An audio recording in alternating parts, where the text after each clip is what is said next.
Hi everybody. Today I'm going to show you how I built a GRS signal to go on my layout. Most of the parts and pieces are from Details West, but I do use a Showcase Miniatures LED in this video. And there's a 3-color LED, then I have brass tubing, then I have the 3 bracketed and then the 3 post, and then I have a shield, both 3 and the single one I actually 3D printed myself. And then you have the concrete base, the wire pool, and then I have the lenses, and then the furthest right is the stirrups. A lot of the Southern Railway signals had stirrups going up. But first, what we're going to do, I measure out a brass tubing and I cut it to length. These stirrups are 18 inches apart, and I use that to help build and figure out the height of my signal itself.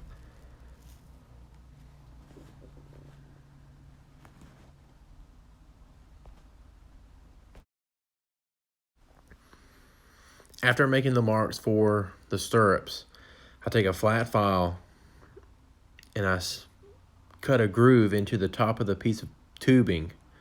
That way it's easier for my pin vise to start to drill a hole where I'm going to be adding the lower head signal onto the pole. After always drilling, I always take a X-Acto knife and just kind of clean it out, get rid of any burrs, because you are pulling the wire through a metal pipe and you want to scar any of the wiring. And if you remove any marks, add it back.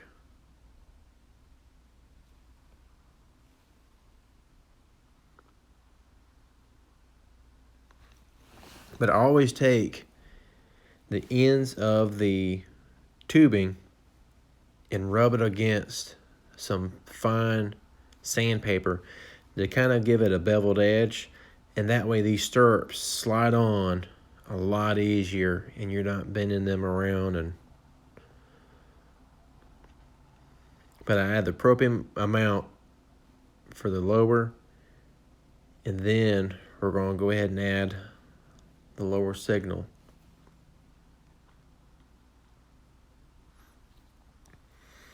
I always use a T-pin and CA glue. This is thick CA glue, Gorilla Glue. But I apply it with a T-pin. It's just easier to me, and to me I don't care for the toothpick.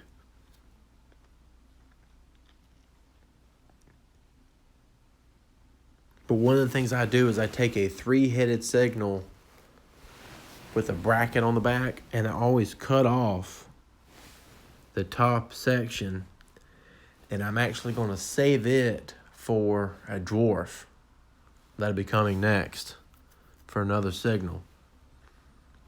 And then I cut off the lower section with the bracket that's actually going to be used on this signal.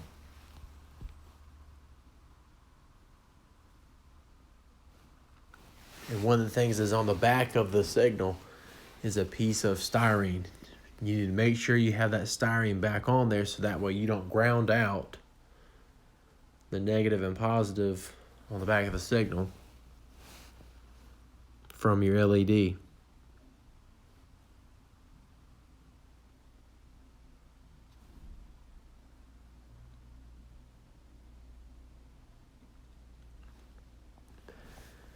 But then I add the LED from Showcase Miniatures, wire it through, and I feed it through the tubing in the angle of the way it's going down.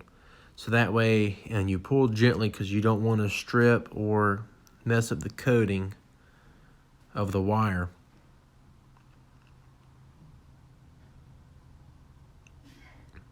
Then I add the last stirrups that go up top.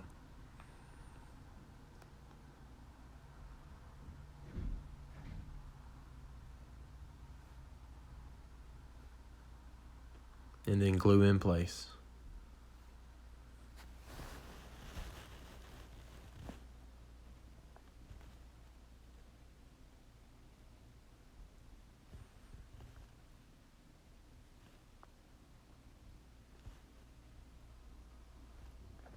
And then finally, after they're straight, I glue the signal head.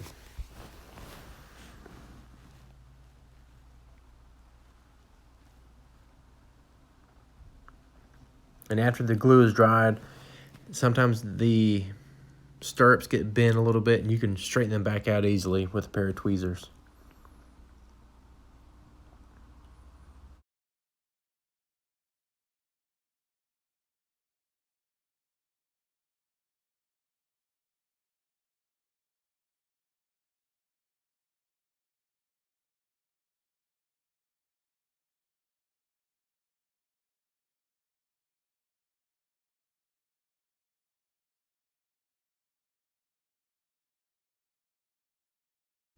But I add the pull base. I should have added the pull base earlier, but I add the wire pull base, and then I add the concrete bottom.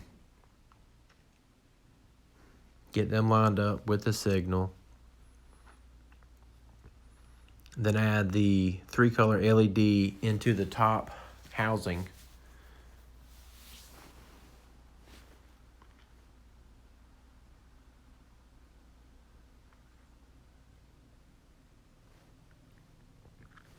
Then feed through the tube to pull gently, because we're in the same deal about scarring up the wiring.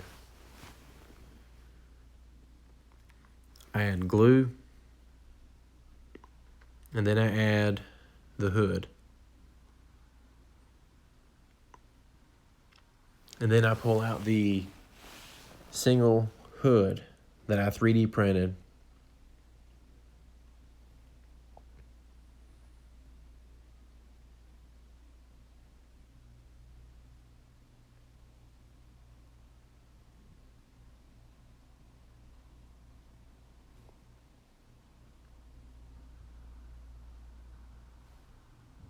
And that's it.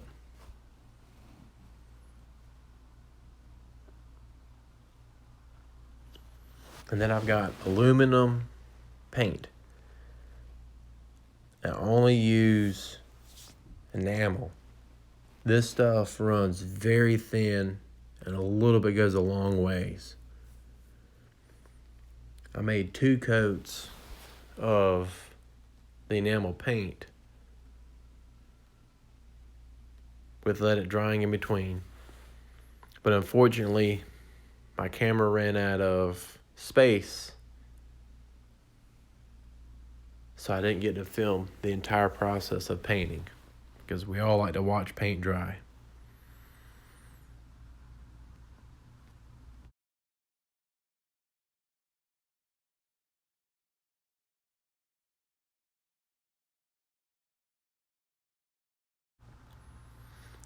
After finishing with the aluminum, we take flat black enamel paint, and we'll touch up the back of the shields on both the top and lower heads.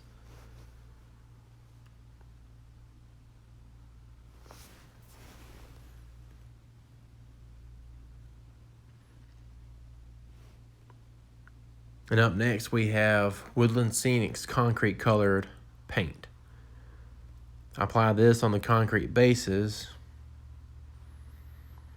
I apply it very heavily.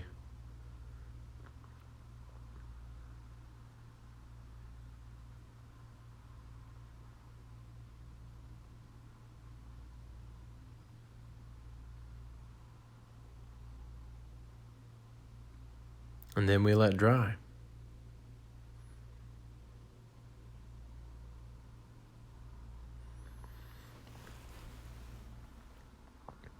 Now we're adding the lenses.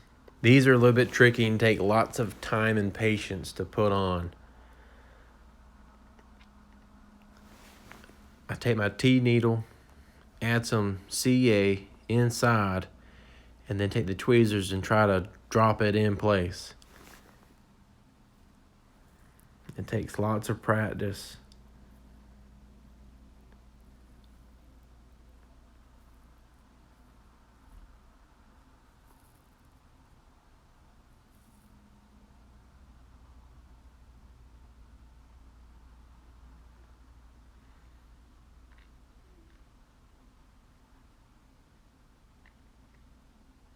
But all in all, this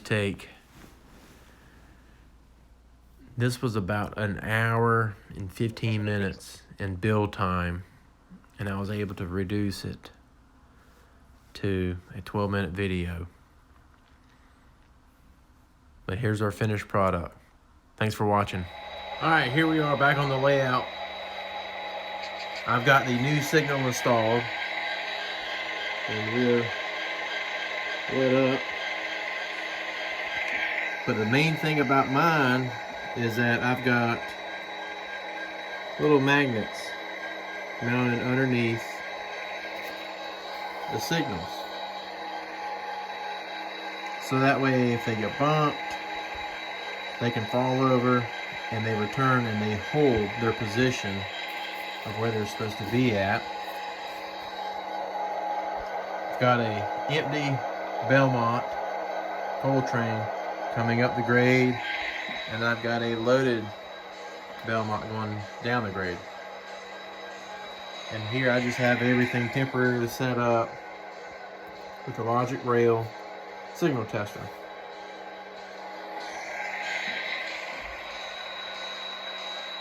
Thanks for watching, everybody.